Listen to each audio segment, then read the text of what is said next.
10 জনের ফ্রান্সের কাছে ব্রাজিলের হতাশার হার। দেখুন, প্রথমার্ধে নিষ্প্রভ ফুটবল খেলা ব্রাজিল দ্বিতীয়ার্ধে জেগে উঠল, কিন্তু ফিনিশিং ব্যর্থতায় ভুগল কার্লো আনচেলত্তির দল। কিলিয়ান এমবাপ্পে ও উগো একিটিকের দুটি চমৎকার ফিনিশিংয়ে দারুণ এক জয় নিয়ে মাঠ ছাড়ল ফ্রান্স। আন্তর্জাতিক প্রীতি ম্যাচে আজ বৃহস্পতিবার রাতে 2-1 গোলে জিতেছে দিদিয়ে দেশমের দল।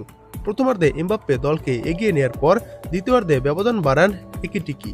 ব্রাজিলের হয়ে চালের দেখা পান ডিফেন্ডার ব্রেমার। বোস্টনে প্রথম সুযোগ পায় ব্রাজিল। পঞ্চম মিনিটে বিপজ্জনক জায়গায় বল পেয়ে শট রাখতে পারেননি বার্সেলোনা ফরোয়ার্ড রাফিনিয়া। 3 মিনিট পর ফরাসি ফরোয়ার্ড এগিটিকের হেডও থাকেনি লক্ষ্যে। বল দখলে বেশ এগিয়ে ছিল ফ্রান্স। আক্রমণও বেশি করছিল গত 2 বিশ্বকাপের ফাইনালিস্টরা, তবে নিশ্চিত সুযোগ তৈরি করতে পারছিল না কোনো দলই।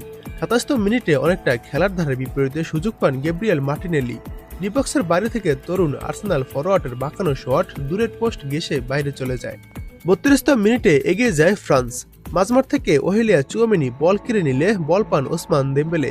তার নিখুঁত রক্ষণচেরা পাস পেয়ে দ্রুত গতিতে এগিয়ে চমৎকার চিপ শটে বল জাল খুঁজে নেন কিলিয়ান এমবাপ্পে। ফ্রান্সের হয়ে আন্তর্জাতিক ফুটবলে এটি রিয়াল মাদ্রিদ তারকার 56তম গোল। প্রথমার্ধে 35% একটু বেশি সময় বল দখল রেখে গোলের জন্য 6 শট নিয়ে একটিও লক্ষ্যে রাখতে পারেনি ব্রাজিল। ফ্রান্সের 5 শটের কেবল একটি ছিল লক্ষ্যে। দ্বিতীয়ার্ধে আক্রমণাত্মক ফুটবলে দারুণ শুরু করে ব্রাজিল।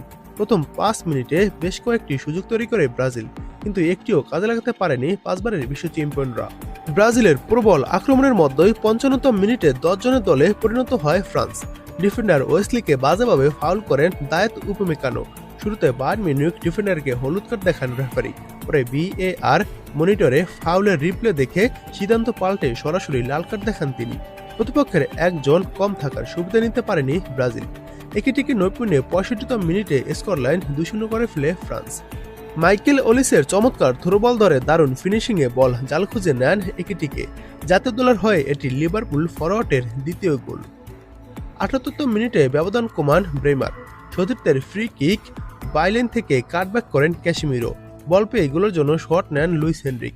মাঝপথে পা বাড়িয়ে ঠিক পাল্টে ঠিকানা খুঁজে নেন ব্রেমার। ব্রাজিলের হয়ে জুভেন্টাস ডিফেন্ডারের এটাই প্রথম গোল। বাকি সময় ফ্রান্সের রক্ষণে প্রবল চাপ তৈরি করলেও সমতা ফেরাতে পারেনি আর ব্রাজিল। অন্তিম সময় ডিবক্সের বাইরে থেকে ব্রেমারের শট একটুর জন্য পাস হতে পারেনি চিয়াগো ও ভিনিসিয়াস জুনিয়র। কেউ একজন সফল হলে হয়তো পাল্টে যেত ম্যাচের ফল। আগামী রোববার কলম্বিয়ার বিপক্ষে প্রীতি ম্যাচ খেলবে ফ্রান্স। মঙ্গলবার ক্রোয়েশিয়ার বিপক্ষে ব্রাজিল খেলবে ম্যাচ।